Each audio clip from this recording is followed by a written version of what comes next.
Today in Greater Manchester history, it's the anniversary of the fire at Wythenshawe Hall. On March 15th, 2016, in the early morning hours, an arson set fire to Wythenshawe Hall. This 16th century manor home was almost lost. It took over 50 firefighters 2 days to get the blaze under control. We made a Halloween video about one of its most famous former occupants, the ghost of Mary Webb. At the time we couldn't get into the hall, but it's since been reopened in 2022. So I want to get in and do a remake of this video with some reenactors. So if you have some actor friends or reenactors that would like to join in that, leave a comment below. Let's have a look at the history of Wythenshawe Hall and the ghost of Mary Webb. Oliver Cromwell. His statue stands defiantly outside Wythenshawe Hall. In the winter of 1643, his parliamentary forces laid siege to this former manor house. This 16th century timber-framed house in Wythenshawe is about 5 miles south of Manchester city centre in Wythenshawe Park. Built for Robert Tatton, it was home to the Tatton family for almost 400 years. Some of its historic residents have never left here. Many have been seen roaming the grounds and rooms of this splendid manor house. Monks, visible only from the knees up, wander through the grounds.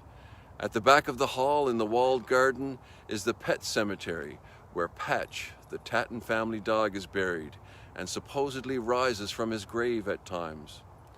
But its most famous occupant is the ghost of Mary Webb.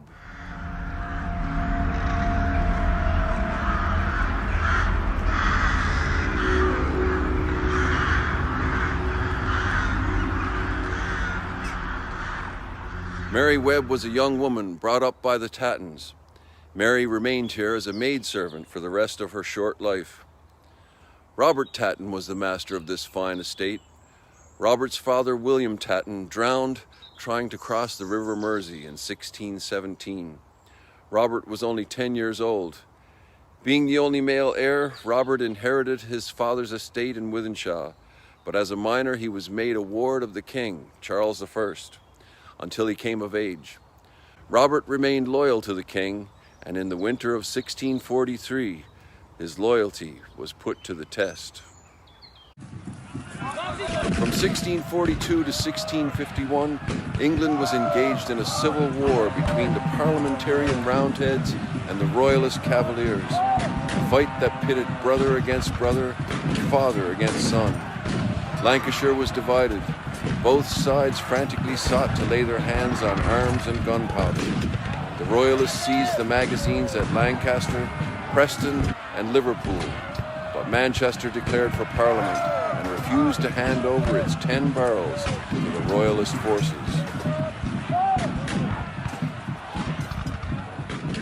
As the troubles increased, Robert Tatton started repairing the moat and reinforcing the grand house. Robert recruited a small defense force of around 50 from his tenants and friends, and they prepared for war. The commander of the local parliamentarian forces in Cheshire, Colonel Robert Duckenfield, was ordered to seize Wythenshawe Hall and to remove anything of value that could be found. After ransacking the nearby village of Northenden, the Roundheads marched on and arrived at Wythenshawe Hall on the 21st of November, 1643. But taking the house was not going to be as easy as they had imagined. Captain Adams, second in command, led the small force of several dozen parliamentarians and laid siege upon the house.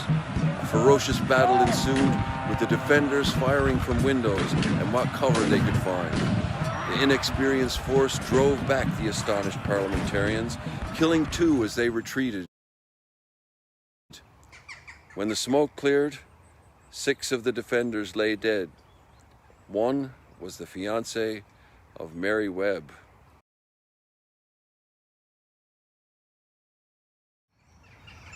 Robert Tatton called for a truce so the bodies could be taken to the church for proper services. Adams refused, and the defenders of Wythenshawe Hall were forced to bury them in the garden behind the house. Mary was heartbroken and vowed revenge. The siege turned into a standoff, and the Roundheads determined to wait until the Tattons ran out of food and water. 3 months of cold winter dragged on. Whether through determination or fate, on the 25th of February, Mary saw her chance to avenge her fiancé's death. While looking through an upstairs window, she saw Captain Adams sitting on a wall near the house. Inflamed with grief and anger, Mary slipped a musket under her cloak and went outside. Taking careful aim, she sent Adams to meet his maker.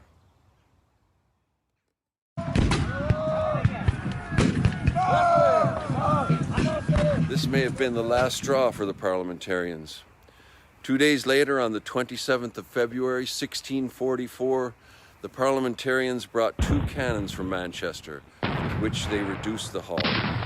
1 cannonball entered by the drawing room window and smashed the wood carving on the opposite wall. By then, the defenders had exhausted their ammunition and had very little food left. Mary escaped over the marshland and ditches, but according to local legend, was drowned in a ditch. From that day to this, she is reportedly seen walking the park at night. It's said she protects the hall. In certain rooms, it can feel icy cold. It can sometimes feel like someone standing behind you and will tap you on the shoulder. The chandelier which hangs in the hall has been seen moving. It isn't possible for anyone to touch it, and wind can't enter the room. It's suggested that it's Mary that swings the chandelier. She has since been known to appear just outside her former quarters, sobbing in a long white gown. A number of odd photos have been taken in the library, showing unexplained figures, orbs, and mists. It's said that Mary can be heard sobbing and walking frantically from room to room, trying to flee the soldiers and her oncoming fate.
We have been waiting so long to do that. That was a lot of fun. I really enjoyed it and met some people, friends of Wythenshawe Hall, that I'll certainly be looking up in the future. Thanks a lot. See you in the next one.